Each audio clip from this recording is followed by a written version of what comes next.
ओम शांति।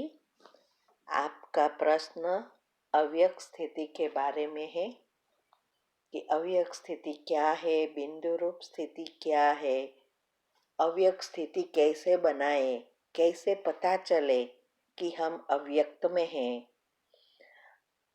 गृहस्थ में रहते क्या अव्यक्त स्थिति में रह सकते हैं? ये सब प्रश्न आपके हैं, तो हम प्रयत्न करेंगे कि सब डिटेल में समझाए। तो पहले तो ये समझेंगे कि बिंदु रूप और अव्यक्त स्थिति में अंतर क्या है। बिंदु रूप का अर्थ है बीज रूप स्थिति, आत्मा बिंदी और परमात्मा भी बिंदी, और अव्यक्त स्थिति का अर्थ है फरिश्ता स्वरूप। फरिश्ता अर्थात इस देह में रहते हुए, सब कर्म करते हुए, सबके साथ संबंध निभाते हुए, देह के सब संबंधों और सभी चीजों से मुक्त रहना, यूज भी करना है और मुक्त भी रहना है। तो फरिश्ता का अर्थ ही है कि इस सृष्टि में कोई रिश्ता ना हो, बुद्धि रूपी पांव सदा ऊपर में हो और आत्मिक स्थिति में हो। यही दोनों में अंतर है। तो फरिश्ता स्वरूप घर में, संसार में रहते, जीवन व्यवहार करते हुए ये स्थिति में रहना है, और बिंदु रूप योग में बैठते हैं तब उस अवस्था तक, बीज रूप स्थिति तक पहुंचना है, जिससे हमारे पाप कर्म भस्म होते हैं। तो यह जो अव्यक्त स्थिति है वह इस प्रैक्टिकल लाइफ में ही होनी चाहिए। यह स्थिति का अनुभव सबको हो, हर कर्म में दिखाई दे। योग माना ही निरंतर याद, कुछ घंटे वाले योगी नहीं। तो इसके लिए जरूरी है 3 बातें: अवलौकिकता, अंतर्मुखता और रूहानियत। ये तीनों चीजों की आवश्यकता है। अवलौकिकता का अर्थ है ज्ञान की पराकाष्ठा, ज्ञान की ये मुरली को समझना, सुनना, समझना, समझ के जीवन में धारण करना और ज्ञान स्वरूप बनना। तब हम सब राज को समझेंगे, मंथन करेंगे, तब ज्ञान की पराकाष्ठा तक पहुंचेंगे। तो लौकिक में रहते भी डिटेच, हद से परे बेहद में आना। लौकिक पने में यह 2 चीज मेन होती है, एक संबंध और दूसरा संपत्ति। ये दोनों में मैं और मेरापन, इसमें ट्रस्टी बनना है, मेहमान बनना है। जैसे कोई संस्था में ट्रस्टी होते हैं तो उसके पास कितनी भी जायदाद होती है, कितनी भी प्रॉपर्टी होती है, पैसा होता है, फिर भी उसे पता है कि मैं ट्रस्टी हूं, तो सब कुछ चलाता है लेकिन उसमें ममत्व नहीं रखता। मेहमान भी क्या करता है, हम किसी के घर मेहमान बन के जाते हैं, तब हम हमारे से जितना हो सके उतना करेंगे, लेकिन वहां मेरापन नहीं होगा कि ये मुझे करना है। तो मेहमान बनकर रहना पड़ेगा, जिसको कोई चिंता नहीं है। तो जब हम ये 2 स्थिति अपनाएंगे, उसको ही साक्षीपन भी कह सकते हैं, माना साक्षी दृष्टा। तो ऐसे ही हमें भी ये समझना है कि यह बाबा का है, मैं तो निमित्त हूं। ये सब बाबा के बच्चे हैं, सब हमारे साथ आए हैं कर्म के हिसाब से, हमें उनकी सेवा करनी है। ये सेवा स्थान है।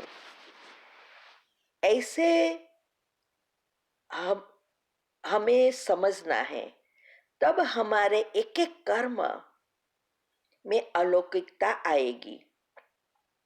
फिर किसी भी कैसी भी बुरी सिचुएशन हो, कितनी भी बुरी आत्मा हो, उसका आत्मा का बुरा व्यवहार हो, कोई भी चीज हो, हमारे अंदर एक भी नेगेटिव संकल्प नहीं चलेगा। विकारों की तो बात रखो साइड में, गुस्सा वगैरह, इरिटेशन, ये तो नहीं आना चाहिए, लेकिन संकल्प भी नहीं उठना चाहिए कि इसने ये क्यों किया, क्योंकि हमें ज्ञान है। तो जब अलौकिकता में हम आते हैं, ज्ञान की पराकाष्ठा पर पहुंचते हैं, तो सब चीजें हमारे लिए समान बनती जाती है। तो उससे हमारी अंतर्मुक्ता की अवस्था होती जाएगी।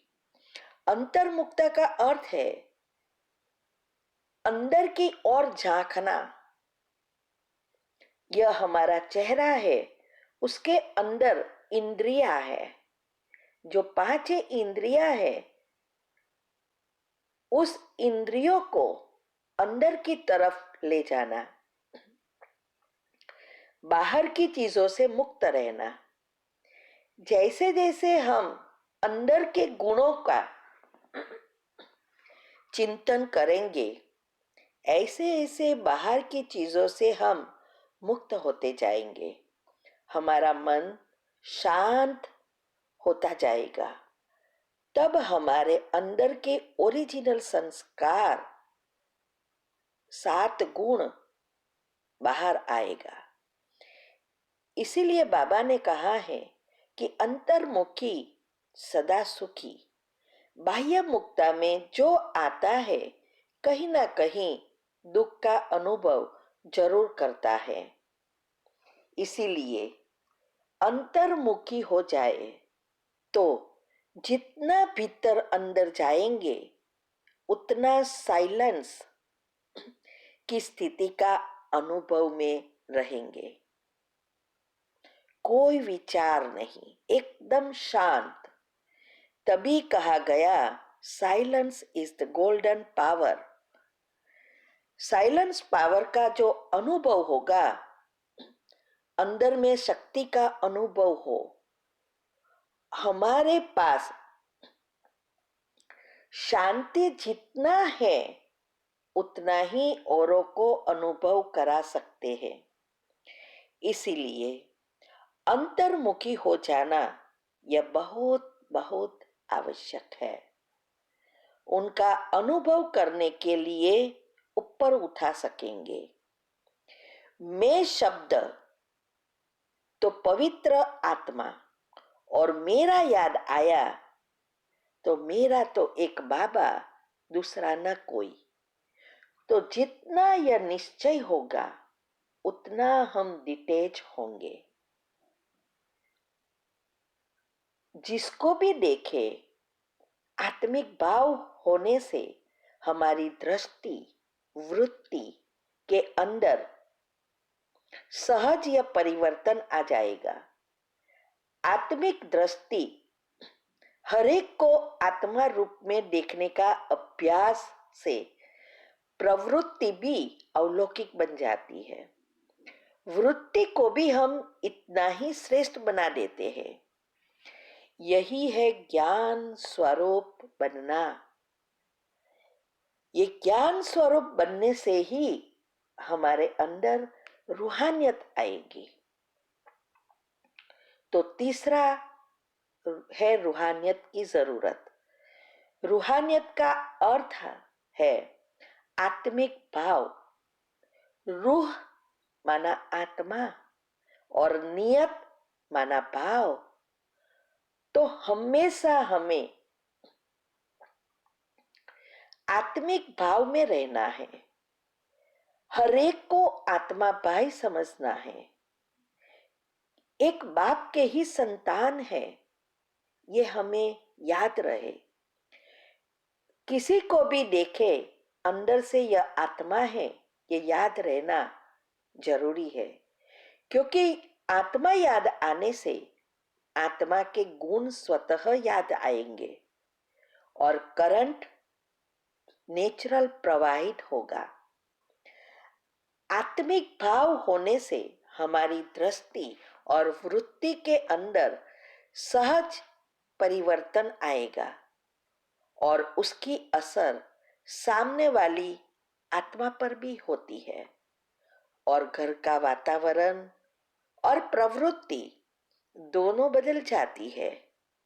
इससे हमारा सुखमय संसार बन जाता और दूसरा जन्म का भाग्य भी श्रेष्ठ बन जाता है। अगर हम किसी को भी देह समझेंगे कि ये फलाना है, ये इसका ये नाम है, ये पति है, ये बच्चे हैं, ये मेरा फ्रेंड है, ये मेरा दुश्मन है, तो क्या होगा? उनके अवगुण याद आएगा। हमारे साथ कुछ भी पिछले हुआ है वो सब याद आना शुरू हो जाएगा और हमारी अवस्था गिरती जाएगी। इसीलिए आत्मा याद रहे, यह पुरुषार्थ करना है। अभी यह तीनों को नेचुरल बनाने के लिए हमें तीव्र पुरुषार्थ करना पड़ेगा। तीव्र पुरुषार्थ में बहुत कुछ आता है। कर्मातीत बनना है, संपूर्ण पवित्र। इसमें जो मैंने बताया था,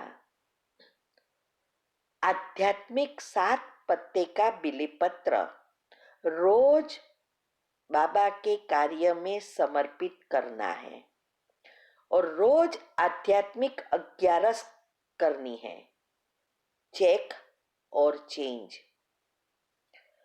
ब्राह्मण जीवन की धारणाएं, चारों सब्जेक्ट पर अटेंशन, मुरली और मंथन कर राज को समझना है, पॉजिटिविटी बढ़ानी है, नेचुरल संस्कार हो जाए, दिनचर्या और मनचर्या सेट करनी है, अमृत वेले से लेकर रात को सोने तक की फिक्स होनी चाहिए।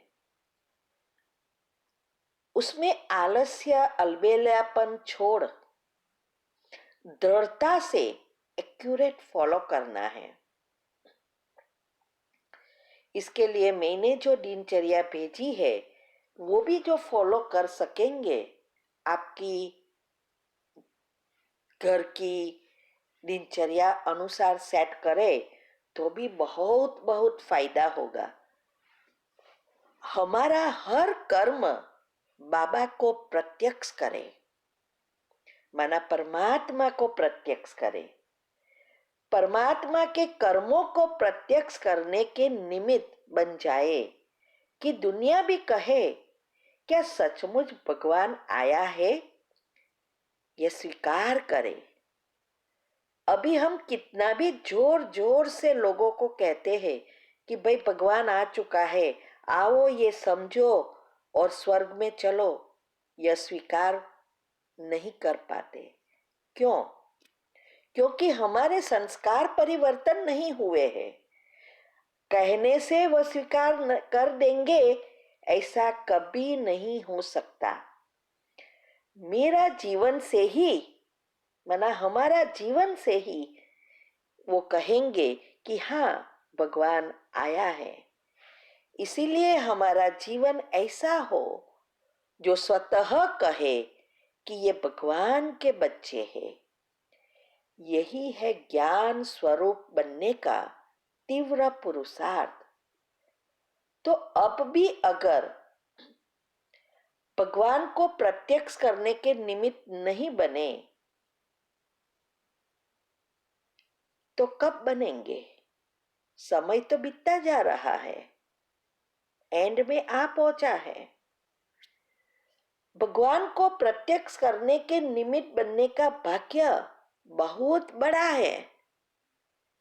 और उसका ही हमें रिटर्न मिलता है। फिर भी उनको जो दिखता है वही हर कोई स्वीकार करता है। जो दिखता है वही बिकता है ना। कहने की लाख कोशिश कर लो, कोई स्वीकार नहीं करेंगे, मना उसके मन में स्वीकार नहीं होगा। इसीलिए वृत्ति और प्रवृत्ति दोनों का बैलेंस बहुत जरूरी है। आज तक जीवन में बैलेंस छूटता जा रहा है, इसीलिए अभाव रहता है। कई सोचते हैं कि गृहस्थ में रहते ये सब कैसे कर सकते हैं, क्योंकि सबके साथ रहना है, समाज है। लेकिन ये सब गृहस्थ में रहते ही करना है।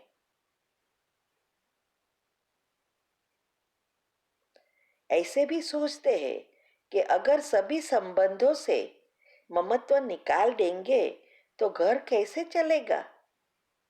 लेकिन कुछ भी छोड़ना नहीं है। मन और बुद्धि से मेरे को तेरे में परिवर्तन करना है। हमें सन्यासी थोड़ा बनना है। सब कुछ यूज करना है, सबके साथ रहना है, संबंध निभाना है, कर्म के हिसाब किताब हंसते हंसते चुक करना है और पुरुषार्थ भी करना है। तो योग माना ही बैलेंस। इसलिए बाबा कहते हैं 2-3 घंटे वाले योग नहीं, लेकिन निरंतर योगी बनना है। उसके लिए गृहस्थ में रहते बैलेंस बहुत बहुत जरूरी है। तो बैलेंस किसका? आध्यात्मिकता और भौतिकता, ये दोनों का बैलेंस चाहिए। इसीलिए हमारे शरीर के चक्र के लिए भी कहते हैं कि ऊपर के जो 3 चक्र है वो आध्यात्मिकता से जुड़ा है और बीच में जो अनाहत चक्र वो बैलेंस चक्र है और नीचे के 3 चक्र भौतिकता से जुड़ा है। तो इसीलिए योग माना ही ऊपर के और नीचे के चक्र को बैलेंस करना, माना अनाहत चक्र को बैलेंस कर सुषुम्ना नाड़ी को एक्टिव करना। सतयुग में ये स्टेज नेचुरल है, उसके लिए यहाँ ही संस्कार बनाना है। जैसा संस्कार होगा वैसा ही सतयुग में जन्म मिलेगा। हमारे अंदर 16 पॉइंट है, अर्थात 16 प्रकार की एनर्जी और शक्तियां जो परमात्मा की 16 एनर्जी पॉइंट से जुड़े हैं, वो उनसे कनेक्ट करने से ही मिलेगी, क्योंकि सोर्स वही है। हम आत्माएं तो बैटरी है, तो ये एनर्जी ही तो करंट है। इसीलिए देवताओं की महिमा सर्वगुण संपन्न 16 कला संपूर्ण है। तो ये सर्वगुण संपन्न 16 कला संपूर्ण यहां बनना है ना, संस्कार बनाना है। तो ये तीव्र पुरुषार्थ है, अव्यक्त स्थिति में रहकर करना है। फिर आपने पूछा कि पता पड़े, कैसे पता पड़े कि अव्यक्त स्थिति में हूं, उसकी निशानी क्या है? तो जैसे हमारे संस्कार परिवर्तन होते जाते हैं, वैसे वो हमारे जीवन में प्रैक्टिकल में दिखाई देंगे। हमारी चाल चलन, चेहरे, वाणी, व्यवहार सब में प्रकट होगा। ये ज्ञान की झलक दिखाई देगी। जीवन ही परिवर्तन हो जाएगा और जीवन में संतुष्टता आ जाएगी। दुनिया की कोई भी चीज अच्छी नहीं लगेगी, ममत्व नहीं रहेगा। चाहे वो खाना पीना, कपड़े, संबंध, कुछ भी चीज हो, कितनी भी प्यारी चीज हो, सभी से डिटैच हो जाएंगे। बाहर जाना भी अच्छा नहीं लगेगा। समाज क्या सोचेगा ये भी नहीं, इच्छा मात्रम अविद्या हो जाएंगे। हर बात में बाबा ही पहले याद आएगा, चाहे वो अच्छी बात हो चाहे वो बुरी हो, कितनी भी खराब या सिचुएशन हो या कुछ भी अच्छी चीज हो, बाबा पहले याद आएगा। बच्चा या परिवार पहले नहीं याद आएगा। वो बाबा को पूरा वारिस बच्चा बनाएंगे। कोई भी चीज में पहले बाबा ही याद आएगा, माना सेंटर याद आएगा, सेवा याद आएगी। बच्चे व परिवार बाद में याद आएगा। सबको लगेगा कि ये तो भगवान के पीछे जैसे पागल हो गए हैं। अकेले रहते भी अकेलापन नहीं लगेगा, जो आजकल लोग बोर हो जाते हैं। घूमने जाना पड़ता है, हिल स्टेशन पर जाना पड़ता है, आउटिंग करना पड़ता है, डिस्को में जाना पड़ता है, शॉपिंग करने जाना पड़ता है। ये सब से डिटैच, कभी भी हम बोर नहीं होंगे। टाइम हमें कम पड़ेगा, एक एक सेकंड भी ऐसा लगेगा कि नहीं गंवाना है। एक एक सेकंड पर ध्यान रखेंगे कि कैसे सफल करें।